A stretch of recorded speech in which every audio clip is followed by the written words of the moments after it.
এরপরে আল্লাহ রসুল সাল্লাল্লাহু আলাইহি সাল্লাম যে একদিন দেখলেন হযরতে ইবনে মাসউদ যে ওনার একজন গোলামকে উনি প্রহার করছেন। কি করছেন?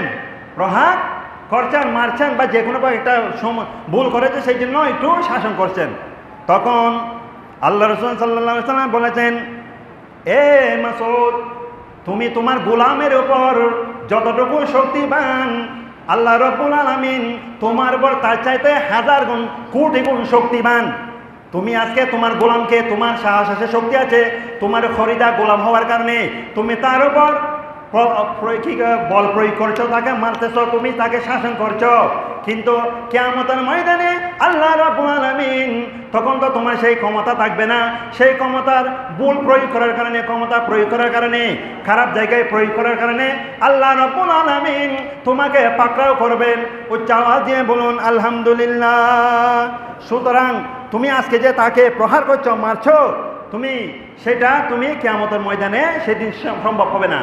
অতএব তুমি কি করো? তুমি যে ওকে প্রহার করেছো বিনা দোষে হোক, যেভাবে হোক, তুমি সেটা ভয় করো।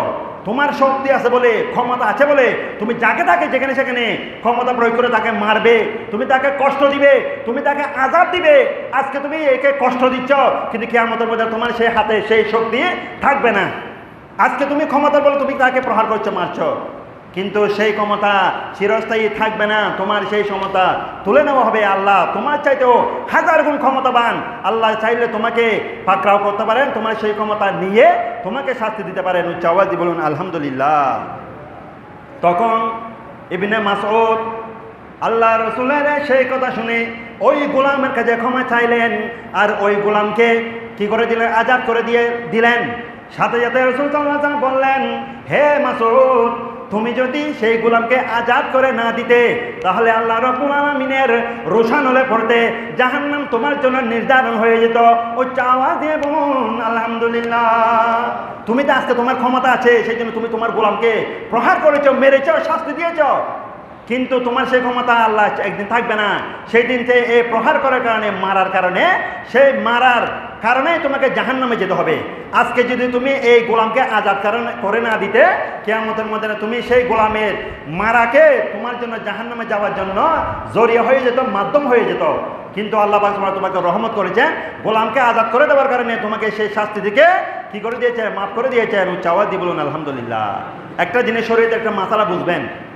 গোলাম মানে বলা হয় আজকের দিনে আমরা বাজার থেকে গরু, ছাগল, মুরগি যেভাবে টাকা দিয়ে কিনে নিয়ে আসি, একসময় আইএমএ জাহেলি যুগে বাজার থেকে মানুষকে কিনে নেওয়া হতো।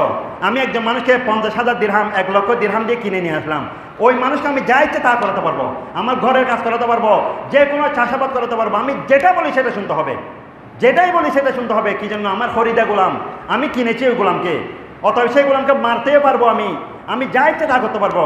কিন্তু সেই বিষয়ে, সেই জায়গায় পর্যন্ত আল্লাহ রাসূল বলছেন, হে মাসউদ, তুমি তোমার খরিদা গোলামকে যা ইচ্ছা করতে পারো, ঠিক আছে, কিন্তু তুমি ক্ষমতাবান বলে তোমার গোলামকে যেভাবে প্রহার করছো, তোমার ক্ষমতা থাকার পরেও তুমি যদি তোমার গোলামকে যদি তুমি কি করো? রহমত করতে, দয়া করতে, মাফ করে দিতে, সেটা তোমার জন্য কতই না উত্তম হতো। কিন্তু সেটা না করে তুমি তাকে ভুলের কারণে তুমি প্রহার করেছো, মেরেছ। এই মারাটাই তোমার জন্য কিয়ামতের ময়দানে জাহান্নামে যাওয়ার জন্য মাধ্যম হয়ে গেল। নাউযুবিল্লাহ। একটা গোলামকে যেখানে মারার অধিকার থাকার পরেও আল্লাহ রাসূল নিষেধ করছেন, সেই ইসলামের মধ্যে কিভাবে সন্ত্রাসবাদ ইসলাম সাপোর্ট করবে? তাহলে বিশ্ব মিডিয়া আমাদেরকে শিখিয়ে দিচ্ছেন, বিশ্ব মিডিয়া প্রচার করছে আমরা মুসলমানরা হচ্ছে জঙ্গি, আমরা মুসলমানরা হচ্ছে মুসলমানদের দয়া নাই, মায়া নাই। নাউযুবিল্লাহ। অথচ সারা পৃথিবীর মধ্যে তারা সন্ত্রাস কর্মকাণ্ড আপনারা চোখেই দেখতে পাচ্ছেন।